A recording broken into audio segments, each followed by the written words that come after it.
j'accueille maintenant le professeur Yannick Villeneuve, qui est professeur de l'Université catholique de Louvain depuis 2014, qui est membre de la faculté de neurosciences et de la faculté des sciences de la motricité. Elle a fait une thèse de doctorat consacrée au contrôle moteur chez les patients qui présentent des lésions corticales unilatérales. Il fait un postdoc dans lequel elle collabore très étroitement avec le Center for Cerebral Palsy Research du Teachers College Columbia.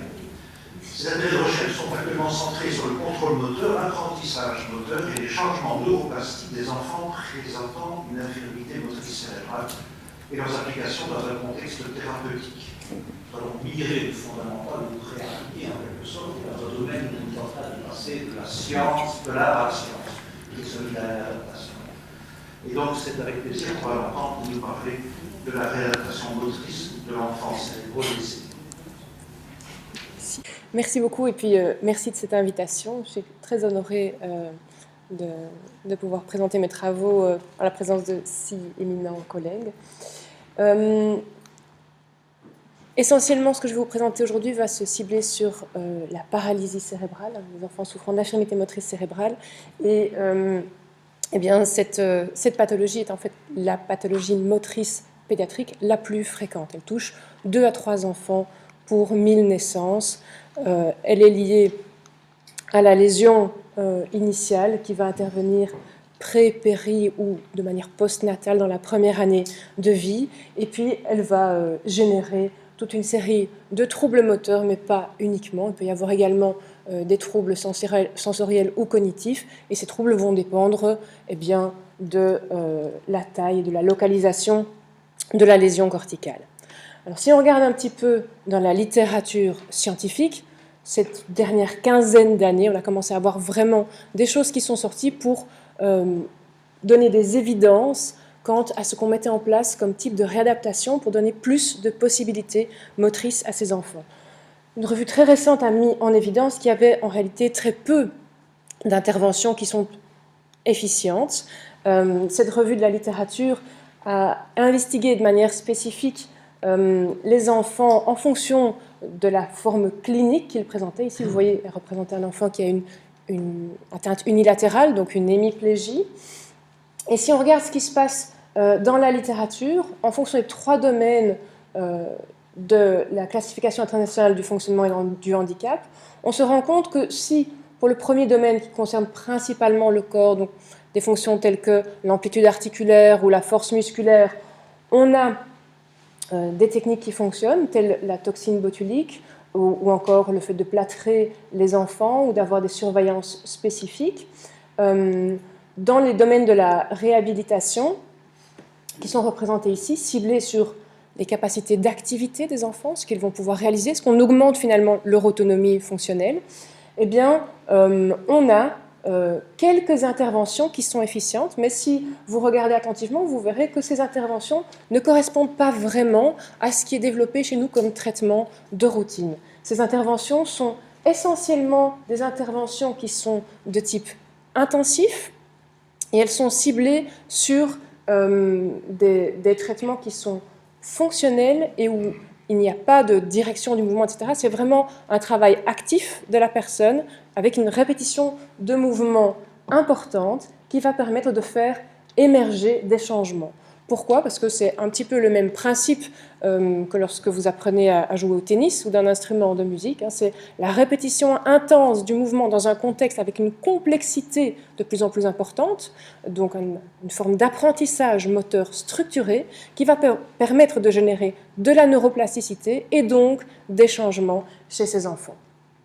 Alors si on regarde plus attentivement, eh bien, on voit que ce type de traitement, ça a été développé pour quelque chose d'assez général, de manière très large pour le membre supérieur d'enfants hémiplégiques, mais vous remarquerez que ici, pour ce qui se passe au niveau du membre inférieur, dans la littérature, on ne retrouve rien actuellement.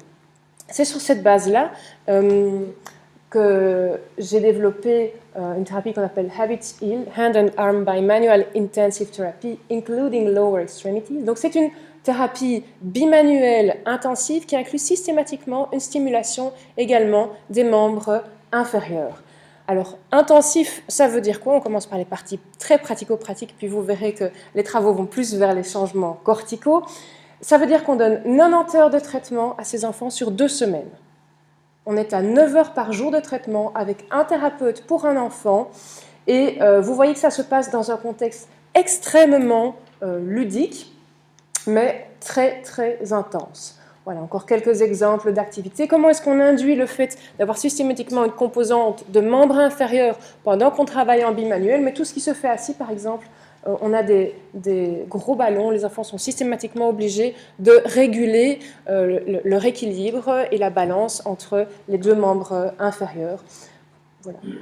Je ne vais pas m'étendre plus sur le côté pratique. Dans une première étude randomisée contrôlée qui a été publiée en 2015, on a montré dans un groupe de 24 enfants les effets que ça pouvait donner par rapport à une thérapie telle qu'elle est pratiquée habituellement en Belgique. Alors ici, vous avez des résultats pour le membre supérieur, ici pour le membre inférieur.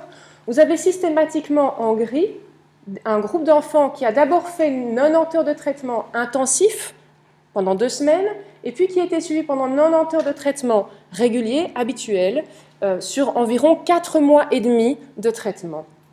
Et le second groupe de 12 enfants a d'abord été suivi pendant 90 heures de traitement régulier, et ensuite est venu en camp intensif, en stage intensif, pendant 90 heures sur 2 semaines.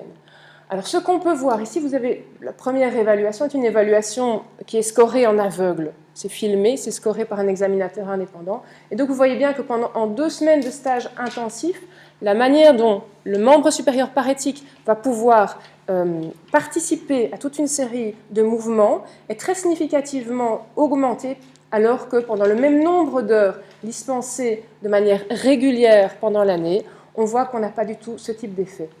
Même chose si on demande aux parents de scorer l'habileté manuelle des enfants, vous voyez en 2 semaines un changement très important versus pendant les phases de traitement régulier, pas de changement alors qu'on a le même nombre d'heures de traitement. La même chose est mise en évidence pour le membre inférieur. Donc on a un test de marche de 6 minutes. En 6 minutes, on voit la distance que les enfants peuvent parcourir et on voit que cette distance, elle va augmenter de manière importante pendant des phases intensives, alors que ce n'est pas le cas pendant plusieurs mois de traitement pour le même nombre d'heures. Les capacités locomotrices qui sont également mesurées via questionnaire par les parents, dans la vie de tous les jours, est-ce que votre enfant peut monter des escaliers, tourner dans un endroit exigu, etc. Eh bien, vous voyez à nouveau qu'on a ce même phénomène. Plus important encore, parce qu'on cherche à augmenter le niveau d'activité des enfants, mais in fine, notre objectif, c'est que ces enfants, ce soient des personnes qui puissent s'intégrer dans la société. Donc on mesure également la participation sociale des enfants à travers des questionnaires, et on a pu montrer, ici c'est représenté en pourcent, que pendant après des phases de stage intensif, on avait une augmentation importante des capacités de participation sociale des enfants, ce qui n'est pas le cas pendant les phases de traitement régulier. Alors, c'est quoi ces changements? Ce sont des enfants qui vont aller vers davantage d'activités, qui vont se sentir plus à l'aise avec les enfants dans le milieu, à l'école, le milieu ordinaire dans lequel ils sont, etc. Bien, je vous ai dit que tout ça, c'était lié à de la neuroplasticité, et donc, après cette introduction, il est temps de rentrer dans le vif du sujet. Avant d'aller regarder ce qui se passe en termes de neuroplasticité chez des enfants qui ont une hémiplégie, il faut d'abord comprendre comment ces enfants sont organisés.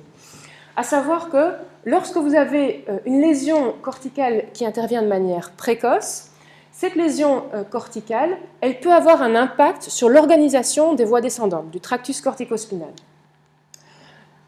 On peut avoir des enfants qui ont une lésion corticale et qui restent comme nous tous, avec des voies corticospinales qui sont typiquement croisées, le cortex lésé, représenté ici avec la lésion en gris, continuant donc à contrôler la main parétique.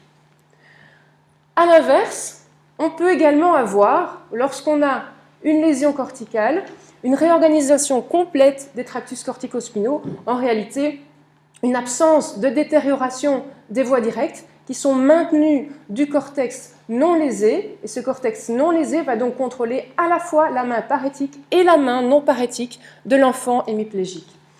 Dans ce cas, il est à noter que les afférences sensorielles qui remontent de la main parétique restent néanmoins, se projettent néanmoins vers le cortex lésé, ce qui pour l'intégration sensorimotrice est pour le moins complexe. Et finalement, on a des modèles mixtes, c'est ce qu'on appelle des projections bilatérales, Quand on a une lésion, à nouveau, on peut avoir la main parétique qui est contrôlée par des fibres provenant à la fois de l'hémisphère lésé et de l'hémisphère sain. Pour investiguer la manière dont les enfants sont réorganisés, ce qu'on utilise, c'est de l'imagerie de diffusion. L'imagerie de diffusion permet vraiment de traquer les fibres de matière blanche en utilisant la diffusivité des molécules d'eau le long des axones.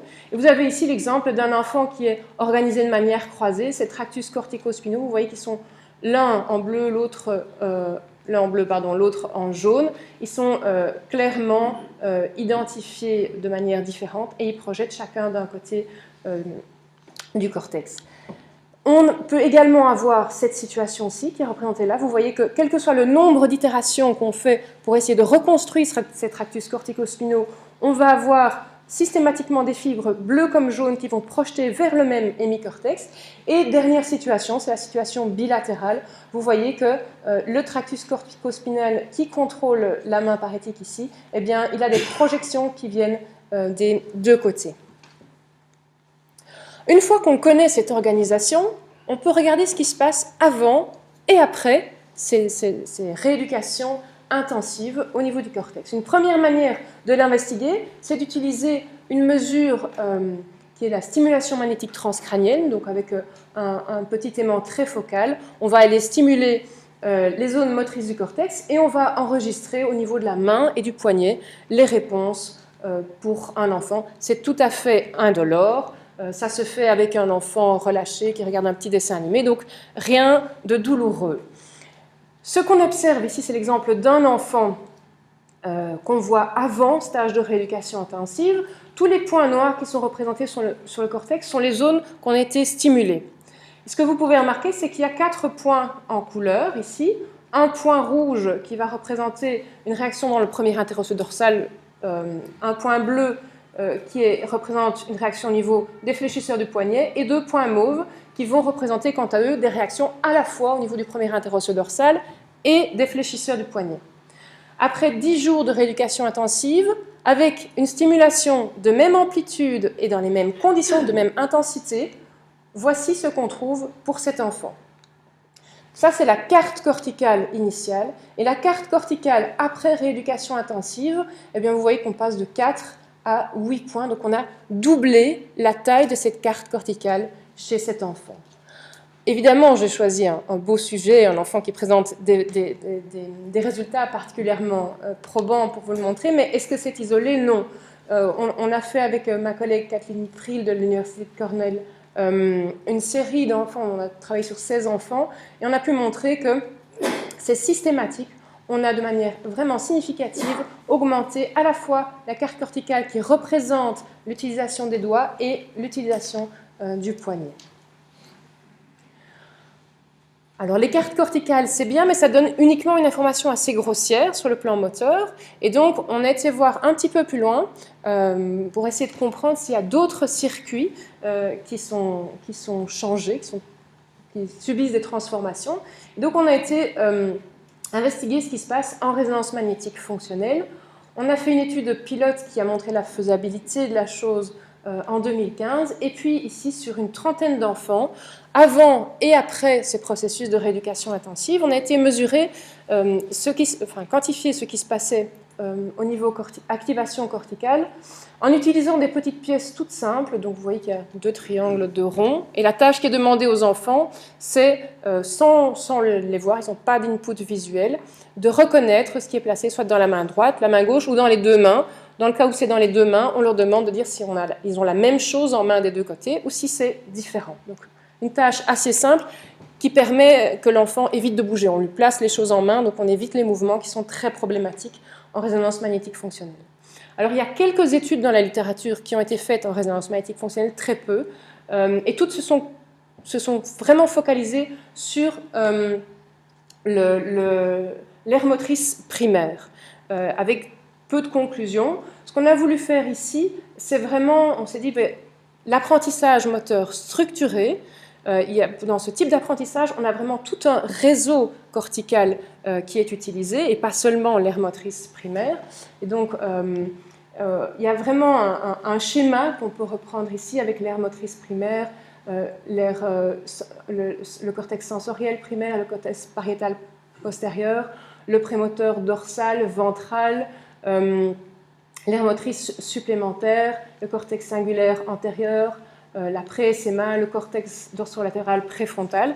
C'est une schématisation qu'on doit à un de mes assistants, postdoctorant Rodrigo Araneda, qui est d'ailleurs ici aujourd'hui, je le remercie. Et c'est vraiment ces différentes aires-là que nous, on a voulu aller investiguer. Et vous voyez que si on prend... Alors ceci, c'est une moyenne. Alors comment est-ce qu'on moyenne pour avoir un cerveau quand on a tellement de cerveaux différents? Ce qu'on a fait, on a évidemment des lésions gauches, des lésions droites. Donc on a fait en sorte que toutes les lésions se retrouvent du même côté pour avoir toutes les activations du côté lésé et du côté sain qui puissent se superposer. Et donc ce qu'on peut mettre en évidence vraiment, notamment avant, sur l'ensemble de ces 30 enfants, c'est qu'on retrouve ce réseau dont je viens de vous parler. Vous voyez bien les différentes aires qui sont représentées ici, cortex moteur primaire, sensoriel, pariétal postérieur, prémoteur, l'ASMA, le singulaire antérieur. Ça, c'est ce qu'on retrouve avant. Et puis, si on regarde ce qui se passe après, on a l'impression, on retrouve exactement les mêmes aires, mais on a l'impression qu'il y a un petit peu moins d'activité. Ça, c'est bizarre, c'est étonnant. Si on met les deux images en vis-à-vis, effectivement, on se dit, tiens, oui, effectivement, ici, un petit peu moins d'activité. Ça a l'air d'être un petit peu diminué après rééducation intensive. Alors, c'est étonnant que pour une même tâche, on ait moins d'activation. Oui et non. Si on regarde dans la littérature scientifique, l'apprentissage moteur structuré, donc d'une tâche complexe, il va y avoir plusieurs stades. En fait, dans les premiers stades, lorsque vous apprenez quelque chose d'extrêmement complexe, vous allez recruter davantage d'activité au niveau cortical pour parvenir à réaliser cette tâche. Et puis, une fois que cette tâche devient relativement facile et que vous l'automatisez de plus en plus, au contraire, vous allez raffiner l'utilisation de vos activations au niveau cortical et vous allez utiliser moins d'activité pour parvenir à réaliser cette tâche. Et donc, on a raisonné dans ce sens-là en se disant, tiens, peut-être que dans les enfants qui sont là, ils ne partent pas tous du même niveau et que donc, en fonction du niveau où ils se trouvent, certains vont avoir une augmentation et certains une diminution d'activité. Ça correspond à certaines questions qui sont présentes dans la littérature également. Et on a pris donc une tâche de stéréognosie. C'est une tâche très simple de reconnaissance d'objets en l'absence de vision, mais qui va nécessiter à la fois des capacités motrices et des capacités sensorielles. Et on remarque qu'on a des enfants qui au départ ont une très mauvaise reconnaissance d'objets. Ils reconnaissent ici par exemple en moyenne 3 objets sur 10. Et puis on voit qu'après quand ces enfants se sont largement améliorés. Ces enfants qui ont une très mauvaise capacité de reconnaissance d'objets au départ, si on les groupe, on remarque que leur activité corticale dans le réseau dont je vous ai parlé, elle augmente de manière très claire. C'est ce qu'on voit également ici, vous voyez cette augmentation de l'activité corticale. Par contre, ceux qui sont déjà plutôt bons au départ, 7 sur 10, c'est un bon niveau, ils reconnaissent la plupart des objets, eh bien on va voir que l'activité corticale chez ces enfants-là, elle va diminuer avec le stage de rééducation intensive, donc il va y avoir un raffinement de leur activation corticale. Voilà, donc ça c'est pour ce qui se passe au niveau de l'activité corticale par rapport à une tâche qui est proposée. Maintenant, la question c'est, est-ce que cette activité corticale, elle va avoir un retentissement sur d'autres structures? Et par d'autres structures, j'entends notamment la matière blanche et donc essentiellement ici les tractus corticospinaux.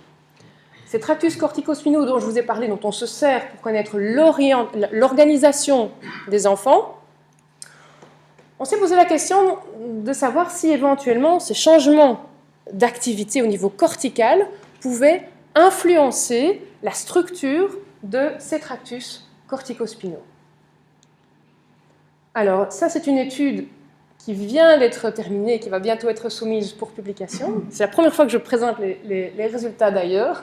Une étude sur 48 enfants, Donc, on a 26 enfants qui font partie d'un groupe traitement qui sont passés en imagerie avant et après rééducation intensive, et 22 enfants dans un groupe contrôle. Et dans le groupe contrôle, les enfants sont passés 2 fois dans la machine au cours de la même journée. Donc, on n'a pas de traitement entre-temps. Ça nous permet vraiment de faire la différence entre l'effet de passer 2 fois dans la machine et la variabilité de l'outil et le changement qui est obtenu. Alors, voici pour un enfant ce que l'on observe. Vous voyez ici la reconstruction. C'est ce qu'on retrouve au départ. Donc, au départ, chez cet enfant, lorsqu'on reconstruit les tractus, on a quand même pas mal d'inputs bilatéraux. Puis vous voyez que du côté lésé, on a l'impression d'avoir un tractus qui, à sa base, est beaucoup plus mince que du côté non lésé. En post-rééducation intensive, vous voyez qu'on a une impression de symétrie plus importante avec un tractus qui, à sa base, semble être beaucoup plus fourni en termes de fibres. Alors, qu'est-ce que ça veut dire? Ça ne veut pas dire qu'on a plus de fibres. Ça veut dire qu'avec la technologie qu'on utilise, on ne reconstruit les fibres que si elles sont d'une certaine qualité. Et donc, ça veut dire que si on retrouve davantage de fibres ici, ça veut dire que la qualité de ces fibres est devenue suffisante que pour être détectée par l'outil. On mesure donc 2 choses essentiellement dans cette étude. L'anisotropie des fibres dans la direction Z. Okay, donc, quelque part, c'est un indice de qualité de la fibre, c'est la qualité de diffusivité de l'eau le long de l'axone. Et si on reprend ici l'anisotropie du côté du tractus qui n'est pas lésé, quelle que soit l'organisation des enfants, eh bien, on voit que chez les enfants du groupe traitement, on a une augmentation significative de cette anisotropie, alors que dans le groupe contrôle, on n'a pas de changement significatif. L'anisotropie, c'est vraiment ce caractère qui a été mesuré. C'est par exemple ce qui signe, en cas d'accident vasculaire cérébral, la dégénérescence wallérienne. C'est la chute de l'anisotropie. Dans ce cas-ci, on a vraiment une augmentation de cette anisotropie. Est-ce que c'est vrai dans le tractus lésé? Vous voyez qu'on part d'une anisotropie de moins bonne qualité que dans le tractus qui n'est pas lésé. Mais on a également une augmentation qui va intervenir au cours de la rééducation intensive, alors que nos contrôles ne bougent pas de manière significative. Alors, ceci c'est vrai quand on a une organisation classique ou une organisation bilatérale.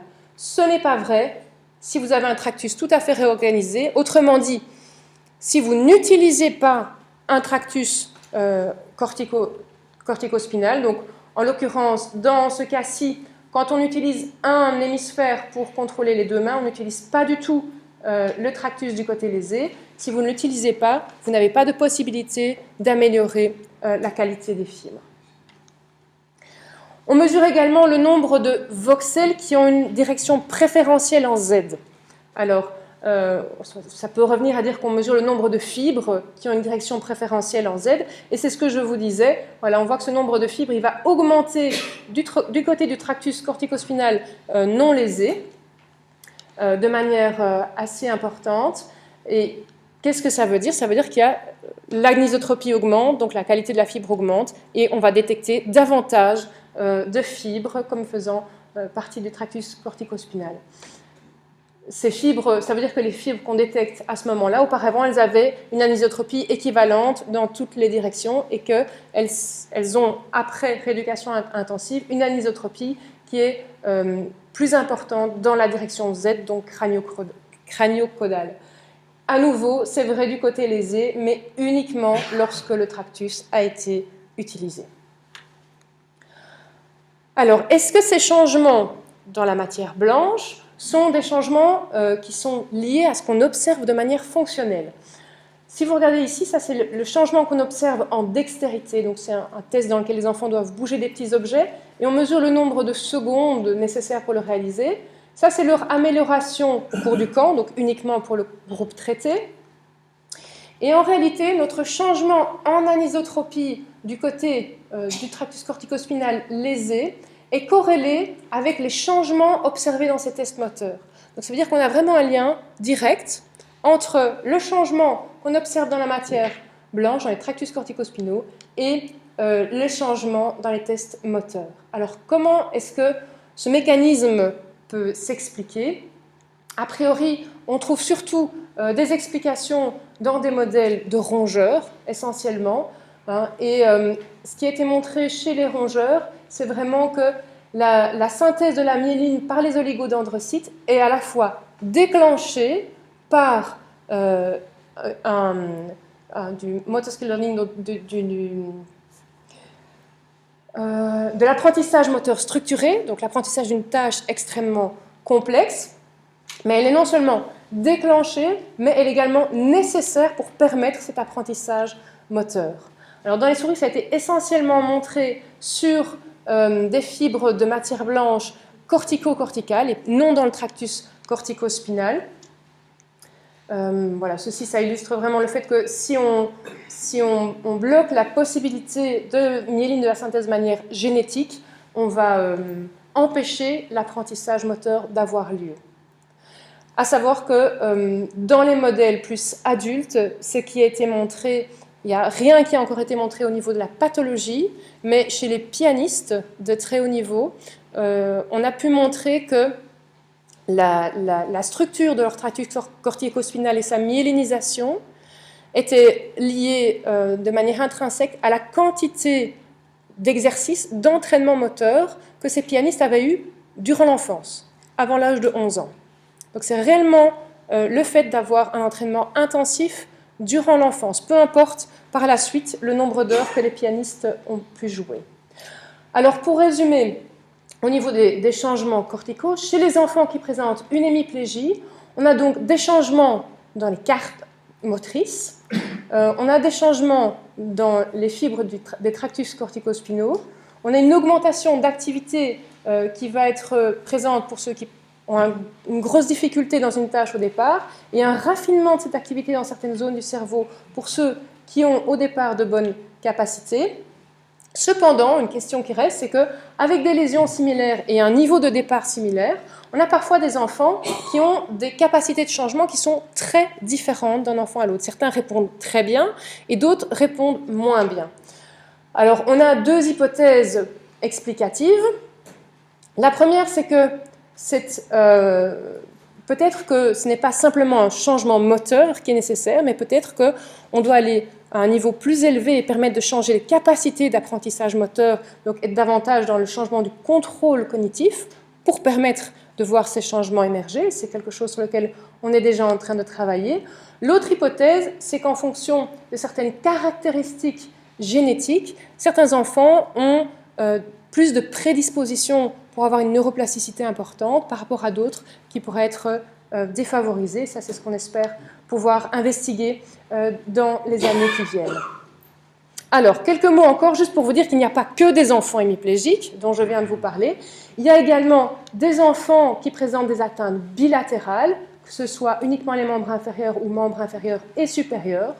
Pour ces enfants-là, si on revient à l'étude de la systematic review dont je vous parlais tout à l'heure, si on regarde ce qui se passe en termes de réhabilitation, on se rend compte qu'il n'y a encore rien dans la littérature scientifique pour les membres supérieurs et rien pour les membres inférieurs.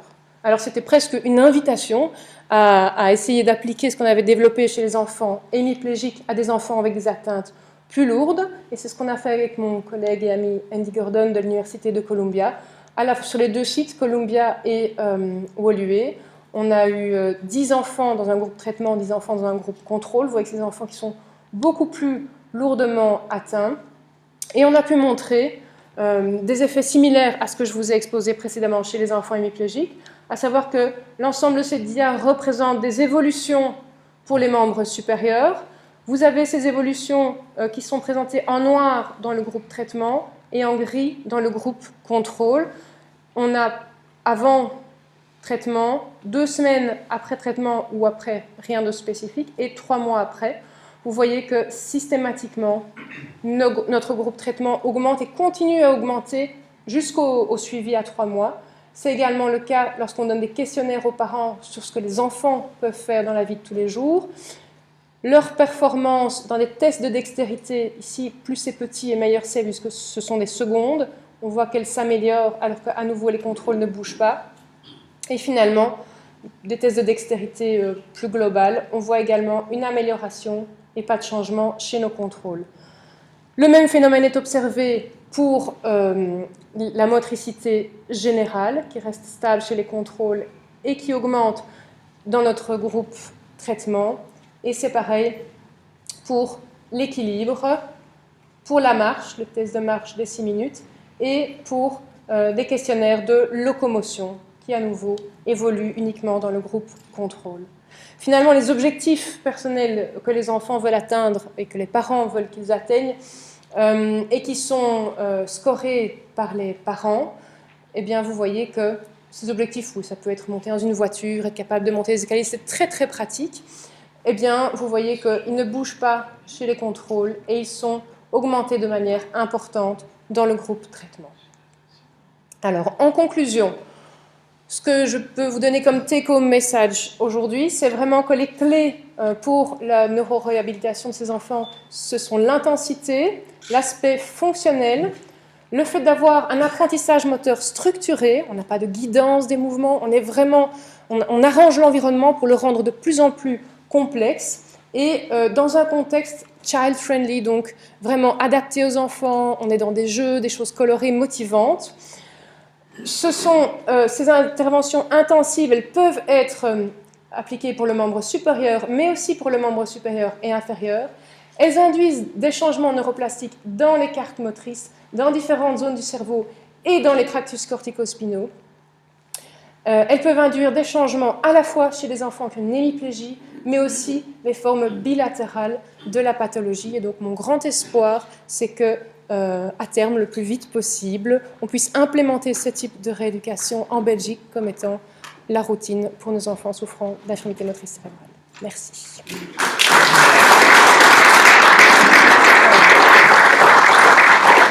Oui. Alors, juste dire que... Ah oui, je voulais juste montrer, voilà. Pour réaliser ce genre de choses, on a pas mal de sponsors et souvent des sponsors de différents types. Remercier toutes les personnes, il y en a qui sont ici aujourd'hui, qui permettent que ces travaux voient le jour. Et voilà, merci beaucoup. Bien, merci beaucoup pour cette recherche translationnelle et je suis sûr qu'il y aura des questions. Pierre. Deux questions peut-être liées l'une à l'autre. Donc, tu as fort insisté sur le fait que l'apprentissage était structuré, etc. Donc je me dis bien que la réponse n'est pas facile à ma question. Quelle est la part, à ton avis, dans les effets que tu vois, qui sont dus à l'aspect apprentissage ou à l'aspect, disons, de mobilité et d'exercice physique, on va dire. Et en relation avec ça, une image que tu as montrée, c'est peut-être un hasard, d'émérie fonctionnelle, où apparemment il y avait un signal dans le cervelet, oui, dans le cas de sleep learning et pas dans les contrôles. Est-ce que oui, tu as des commentaires à la fois, quelle est la part cérébelleuse finalement dans tout ce que tu observes? Est-ce que tu as une idée là-dessus? Est-ce que cette image est juste un hasard? Et par rapport à l'apprentissage, est-ce qu'il y a des contrôles imaginables que vous auriez fait pour voir quelle est la part d'apprentissage versus exercice physique? Alors pour la part apprentissage versus exercice physique, on a en fait, on vient de publier une étude sur laquelle on a travaillé avec mes collègues à Columbia. On travaille en collaboration. Et donc ce qu'on a fait là, c'est qu'on a mené un processus randomisé contrôlé dans lequel les enfants recevaient soit de la rééducation intensive structurée, vraiment avec cet apprentissage graduel, avec une structuration des tâches, ou de l'apprentissage non structuré, donc les mêmes types de jeux, etc., mais sans indication et avec plus un tropisme vers on va utiliser les choses que les enfants ont envie d'utiliser sans induire de structure. Alors ce qu'on a montré, c'est que les deux groupes évoluent sur le plan moteur. Par contre, quand on va voir ce qui se passe au niveau cortical, on a un groupe dans lequel on a une restructuration sur le plan cortical, et c'est le groupe structuré, et l'autre n'a pas de restructuration sur le plan cortical. Pour compléter ça, dans les modèles animaux, ce qui a été montré de manière claire chez les souris, c'est que, oui, c'est souvent plus, c'est évidemment, on peut aller voir les choses plus en précision, mais donc, chez les souris, ce qui a été montré, c'est que les changements qu'on peut observer dans les fibres de matière blanche, ils apparaissent uniquement si on a un entraînement intensif de la souris, mais dans un contexte structuré. Donc il y a eu des essais, pas d'entraînement, entraînement non structuré versus entraînement structuré avec une roue complexe, etc. Et c'est seulement lorsqu'on est dans le contexte entraînement intensif avec apprentissage moteur structuré complexe qu'on va retrouver des changements chez les souris au niveau des fibres de matière blanche. Et je crois qu'il y avait une deuxième question. Cervelet. Oui, alors c'est pas une erreur, c'est pas un hasard. Il y a clairement une implication au niveau du cervelet.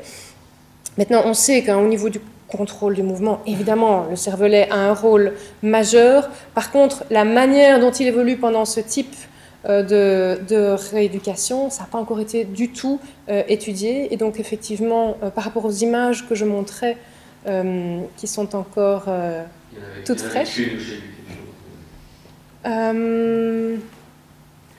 qui sont encore vraiment toutes fraîches. On a une activation générale au niveau du cervelet, donc qui sort des contrastes généraux, mais pas dans les différences prépostes. Je ne pense pas qu'on ait une modification entre avant et après. Monsieur Benabit. Merci de cette brillante conférence. Si vous permettez un tout petit commentaire et puis une question. Le petit commentaire, c'est que dans le travail qu'on fait actuellement sur les interfaces cerveau-machine, en testant les malades en perspective d'être implantés avec des tétraplégies, on a des activités dans le cervelet qui sont assez étonnantes. On en a trop peu pour qu'on puisse conclure. Ma question, elle est que j'avais en tête, on m'avait appris qu'on apprenait avec son cortex de façon rationnelle une tâche complexe, par exemple jouer au tennis, où est la balle par rapport à un raquette, et puis que quand on était bon, qu'on jouait en fait de façon plus automatique avec les noyaux centraux. Vous avez dit tout à l'heure que quand les tâches s'amélioraient, on voyait se préciser, s'affiner la représentation corticale. Est-ce que vous voyez apparaître en compensation ou en parallèle quelque chose au niveau des noyaux centraux? Alors, c'est possible que quand on prend une analyse séparée de chaque enfant, on voit apparaître ça chez chaque enfant. Maintenant, sur les analyses générales, qui sont celles sur lesquelles on travaille pour le moment, on n'a pas vu apparaître quelque chose de spécifique sur les noyaux gris centraux chez les enfants qui ont une diminution d'activité. Mais c'est vrai qu'avec l'automatisme, on pourrait s'attendre à ça. Maintenant, est-ce que les tâches sont... Comme on continue à raffiner, peut-être que la tâche n'est jamais tout à fait dans la zone automatique pendant ce processus. Ça, c'est possible. Oui, une autre question. Vous avez cité l'exemple des pianistes chez qui l'exercice au-delà de l'âge de 11 ans ne se traduisait pas par une amélioration des axes neuronaux. Oui. J'imagine que dans votre approche également, il y a un âge maximal au-delà duquel les progrès sont plus difficiles, qu'une telle approche chez l'adulte est plus difficile. Est-ce que vous pouvez commenter là-dessus? Alors, jusqu'à présent, donc nous on travaille avec des enfants essentiellement entre 5-6 ans et 16-17 ans. Ça c'est un petit peu la tranche d'âge dans laquelle on travaille. Dans les résultats fonctionnels, on ne voit pas apparaître de différence dans l'atteinte de leurs résultats, mais sur le plan cortical, ça vaudrait la peine qu'on investigue ce qui se passe parce que effectivement, on voit que chez les plus âgés, sur les 90 heures, ils mettent plus de temps à atteindre le niveau de changement. Donc, les plus jeunes, très facilement, en 45-50 heures, vont déjà très rapidement atteindre les changements, et puis après, on va surtout ancrer ces changements. Chez les enfants qui ont au-delà de 10-11 ans, on sera plutôt vers 65-70 heures, on va voir plus apparaître les changements, qui vont également après s'ancrer, mais sur une période moins longue. Donc je pense qu'il y a un délai un peu plus long pour que les changements apparaissent, mais ils sont de la même amplitude en termes fonctionnels. D'un point de vue méthodologique, au début de l'exposé, vous avez parlé d'enfants traités avec 90 heures de rééducation intensive, soit avant ou après traitement conventionnel. Par après, en ce qui concerne notamment la collaboration avec New York, vous avez aussi parlé de comparaison de traitement intensif et de contrôle. Mais comment est-ce qu'on présente aux parents la possibilité pour leur enfant d'avoir ou de ne pas avoir un traitement intensif? Est-ce qu'il y avait un crossover et que de toute manière, tous les enfants avaient ensuite un traitement intensif? Voilà, alors d'un point de vue, c'est une excellente remarque d'un point de vue éthique, on ne peut pas dire aux parents, on vous recrute et puis une chance sur deux, on vous propose cette thérapie dont on pense qu'elle est très efficiente versus rien du tout. Et donc ce qu'on fait, c'est qu'on recrute les enfants en général très tôt. Et puis les enfants sont randomisés dans l'aspect contrôle ou dans l'aspect traitement. Et on va dire aux parents, écoutez, soit cette année, ils sont en contrôle, l'année prochaine, ils viennent en traitement. Ça, c'est ce qui est fait à New York. Ce qu'on fait chez nous de manière plus régulière, c'est de dire, écoutez, on va prendre plusieurs mesures de baseline, et puis votre enfant vient au camp. Et donc, la moitié des enfants qui viennent au stage intensif sont en réalité nos contrôles, qu'on a testés auparavant, dans la ligne de base, les parents et les enfants ne sachant même pas que ce sont les données prises au départ qui vont être les données efficientes dans l'étude. Et tous les enfants bénéficient à ce moment-là du stage de rééducation intensive et on a un processus randomisé, contrôlé avec les parents et les enfants en aveugle. J'aurais deux questions. La première, c'est quelle est la durée de l'efficacité d'un stage intensif? Alors, chez nous, on n'a pas encore, on a quelques enfants qu'on a pu revoir après 2-3 ans. À New York, on a davantage d'enfants, donc on a certainement une bonne quinzaine d'enfants dont on a pu voir. L'efficacité reste en fait. On a vraiment, à un moment donné, on infléchit la courbe quelque part, et puis les enfants maintiennent les choses. Alors, ils maintiennent tout ce qui est utilisé. C'est pour ça qu'on travaille avec des objectifs fonctionnels. On veut faire émerger toute une série de choses, de mouvements de capacité, mais ça va se diriger vers des objectifs qui ont du sens pour les parents et pour l'enfant. Et prenons l'exemple très simple, l'enfant qui veut faire ses lacets, et ça l'embête beaucoup, etc. Dès le moment où il va réussir à faire ses lacets et qu'il les fait tous les jours le matin, il va maintenir cette capacité tout au long de sa vie. Par contre, si effectivement, le lendemain du stage, il met des chaussures à scratch, et pendant les 6 mois qui suivent, il le perdra, avec certitude. L'autre question, c'est ces enfants-là, ou certains de ces enfants-là, et en particulier ceux qui ont une innervation exclusivement unilatérale, oui. de ces niveaux, ont-ils des mouvements en miroir? La plupart du temps, oui. Et ça ne perturbe pas l'apprentissage?